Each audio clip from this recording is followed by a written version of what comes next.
So today my topic is organic mental disorder. What is organic mental disorder? In first class, Signs and Symptoms of Psychiatry, I presented a hierarchy regarding the different diagnoses of psychiatric disorder.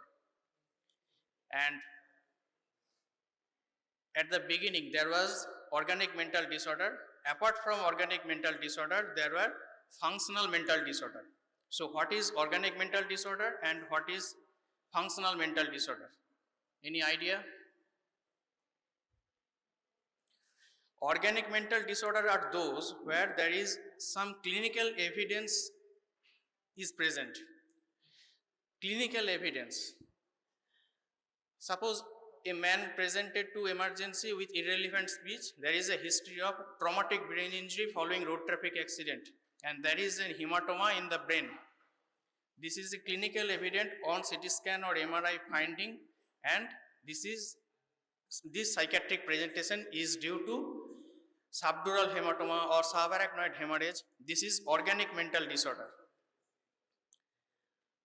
In functional mental disorder, there are many disorders like schizophrenia, bipolar disorder, obsessive compulsive disorder. In this disorder, we call these functional as there is no clinically evident etiology. You may say that there are many hypotheses, that dopaminergic hypothesis, serotonergic hypothesis for psychosis, depression. So there are evidences, but these evidences are not at the clinical level, not at our bedside level or not at the OPD level. These are research findings, these are all hypotheses. We can't do this evident at our OPD or at our setup.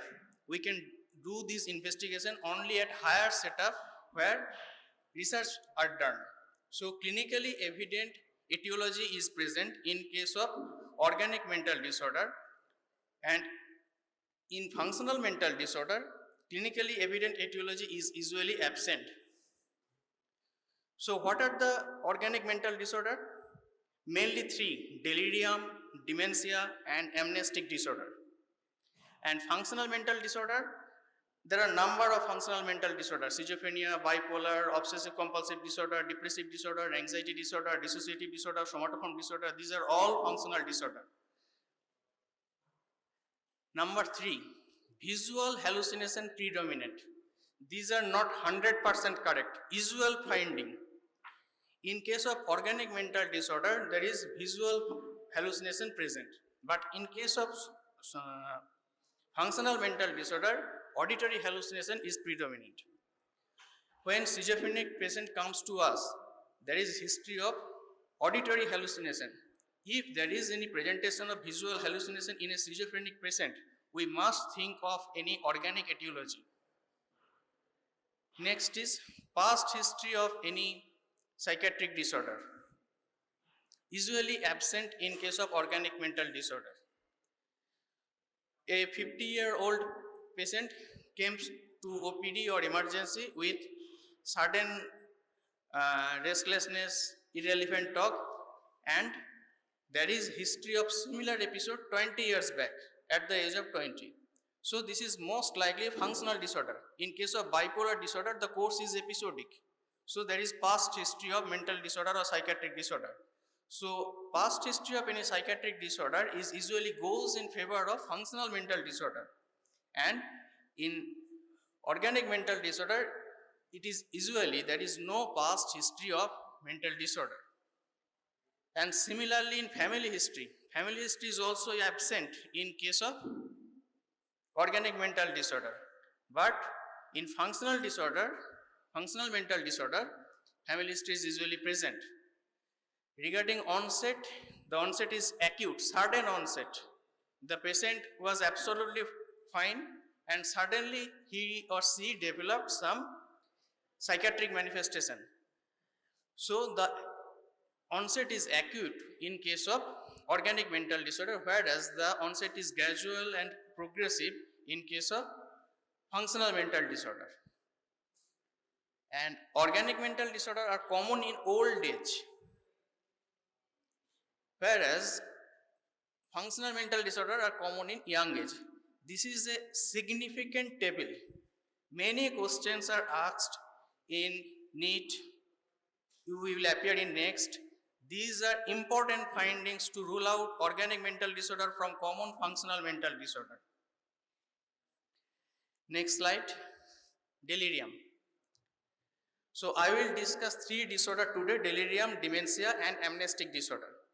First is delirium. What is delirium? Have you seen any case of delirium in ICU or medicine ward?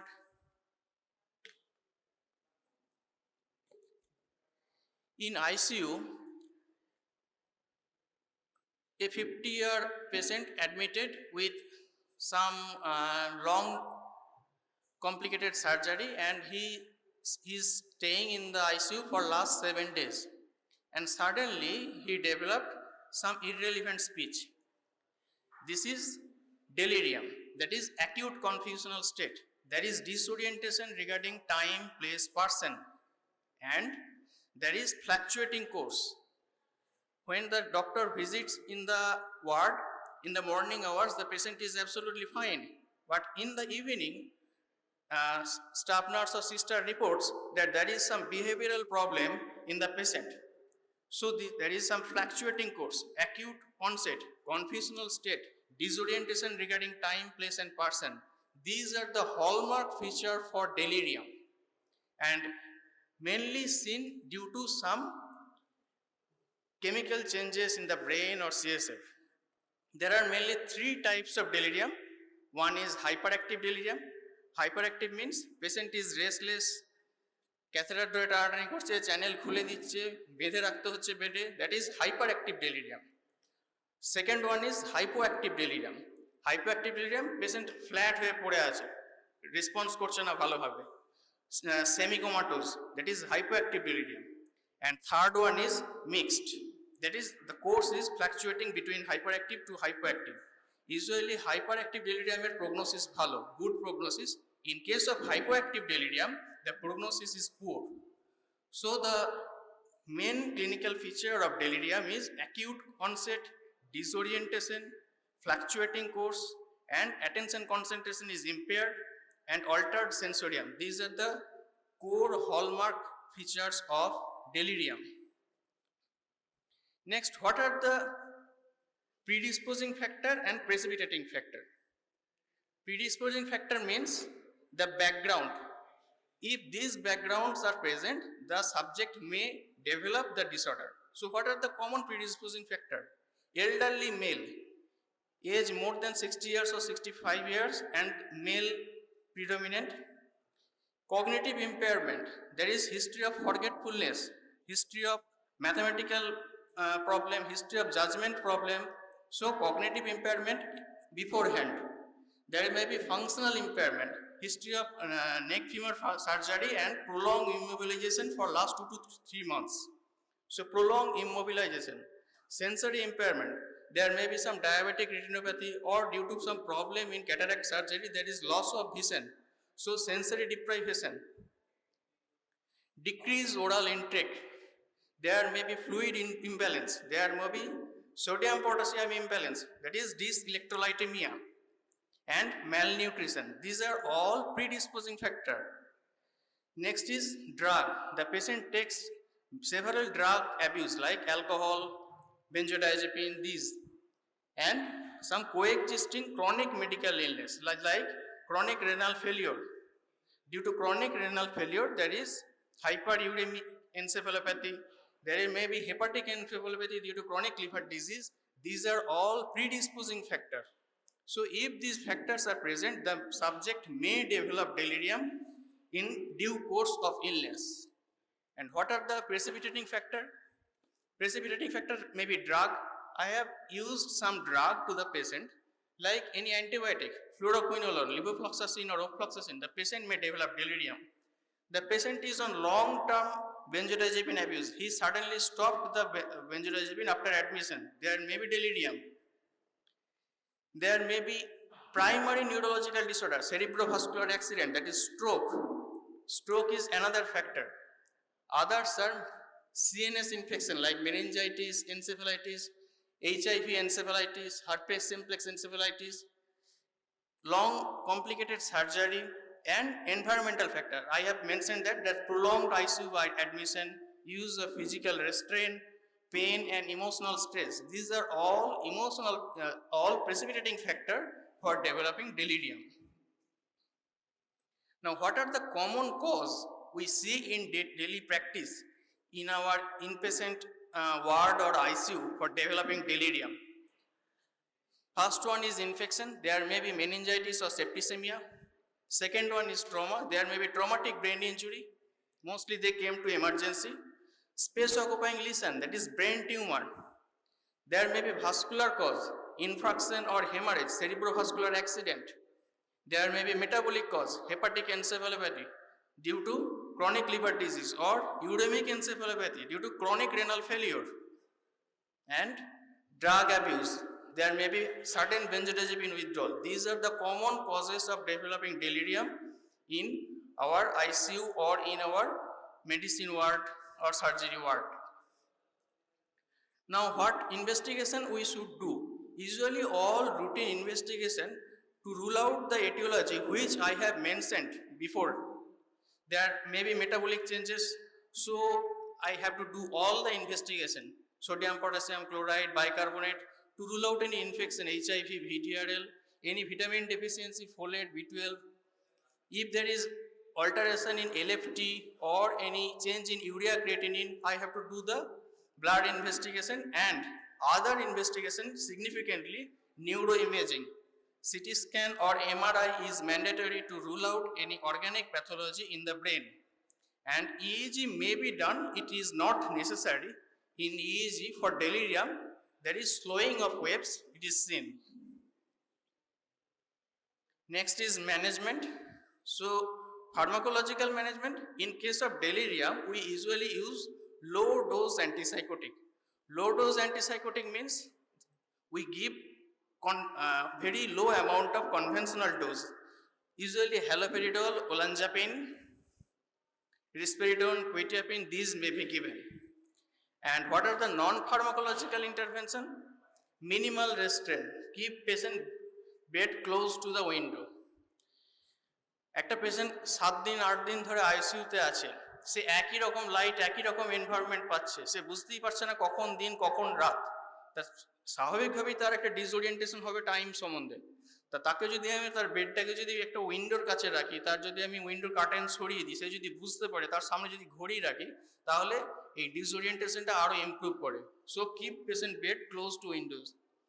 Calm and quiet and noise free environment. These are usual recommendation for management of delirium. Next is amnestic disorder. Wernicke-Korsakoff syndrome, I have mentioned this topic in my previous class in substance use disorder regarding the alcohol use disorder.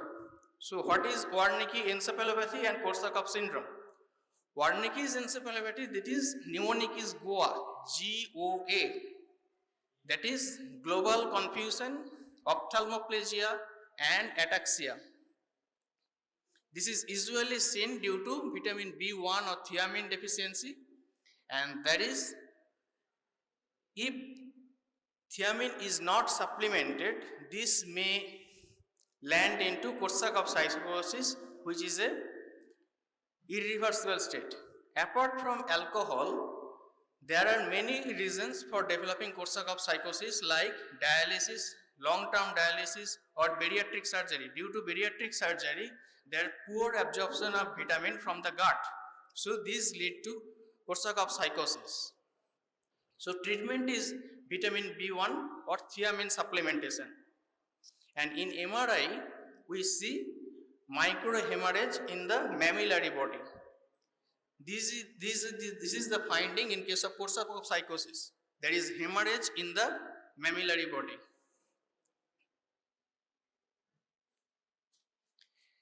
So delirium is over, amnestic disorder is over. Next is dementia.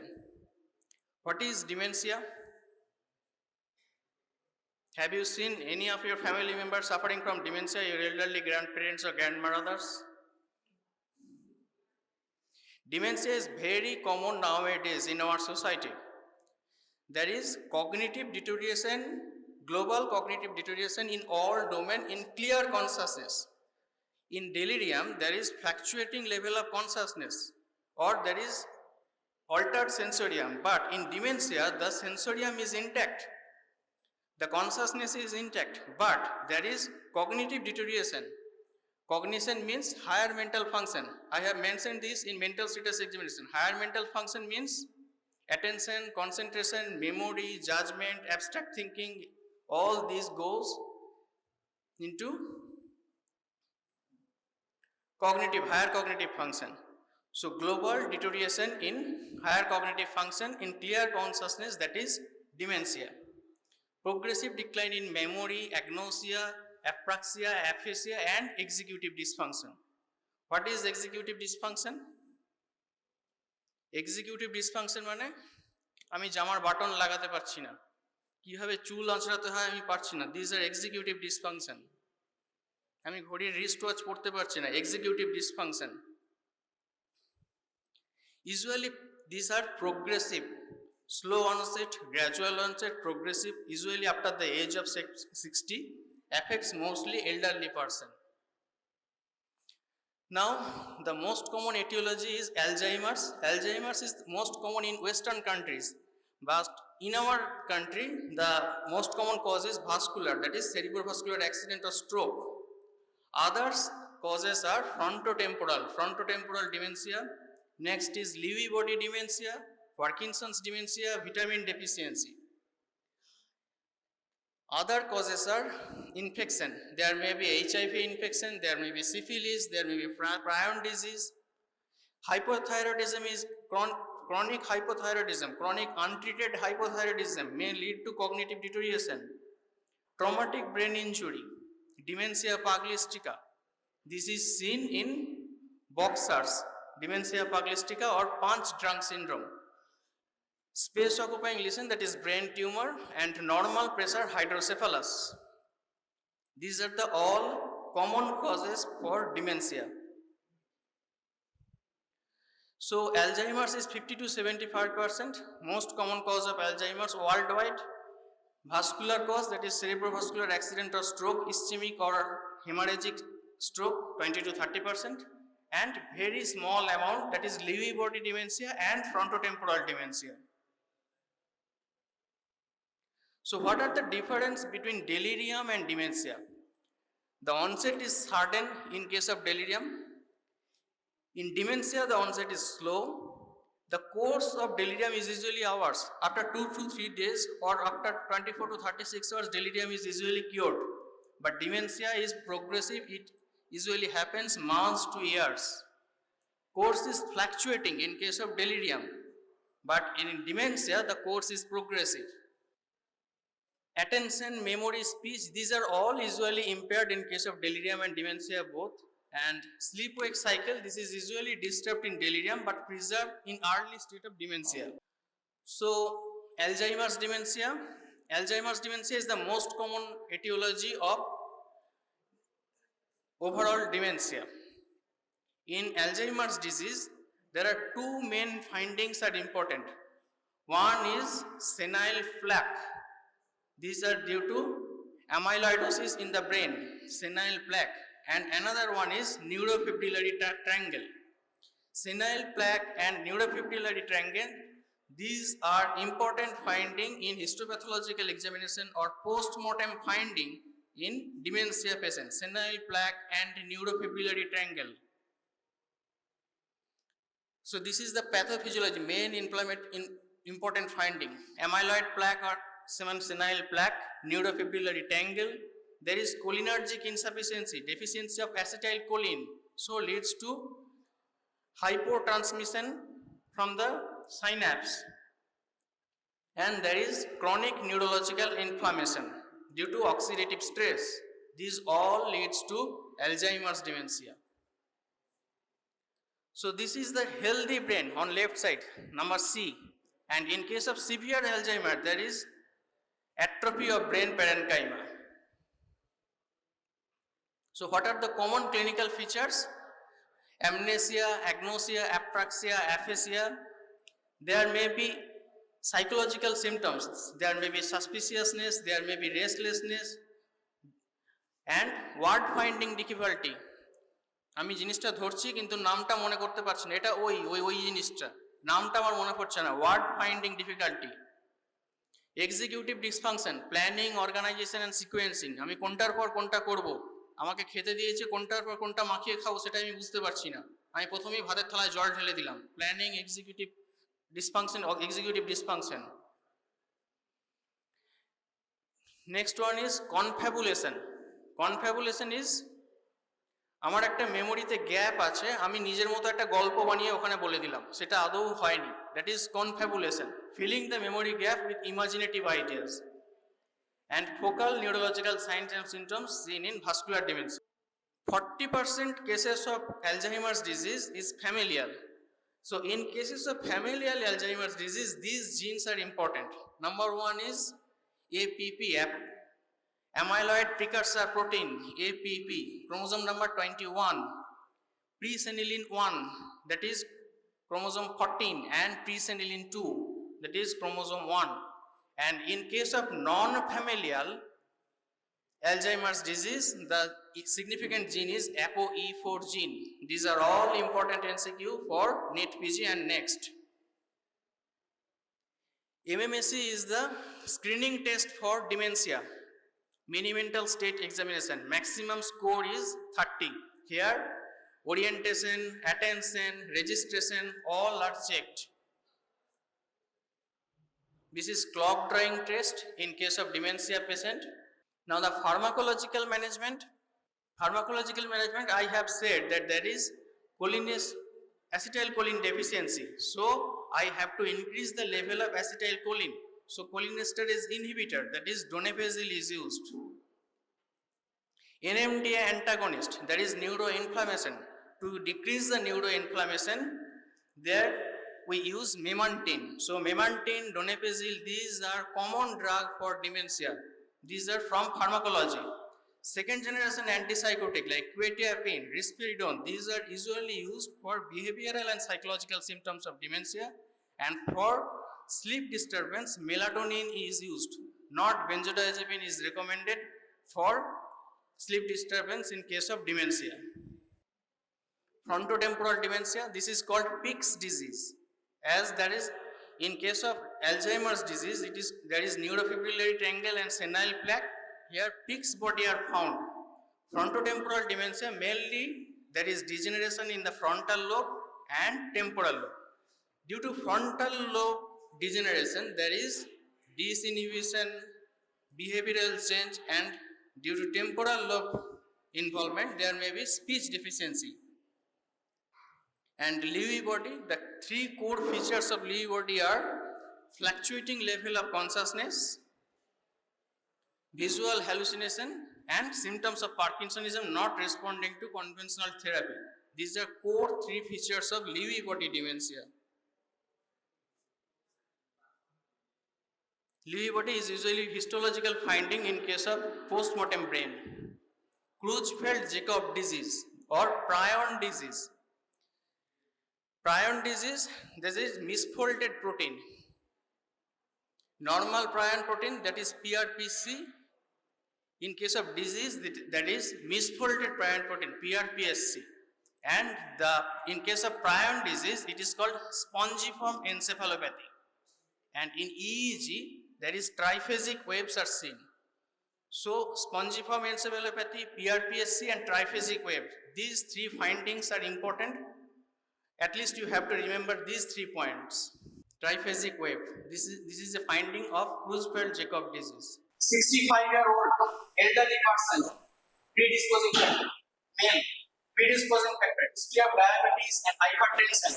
These are all predisposing factors. Elderly person with hypertension, diabetes, chronic medical illness, and orthopedic surgery and admitted in ICU. These are precipitating factors.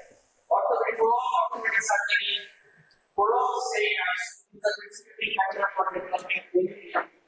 And on routine investigation, that is finding that sodium is 118, that is hyponatremia. So this is a case of clear-cut case of delirium due to hyponatremia.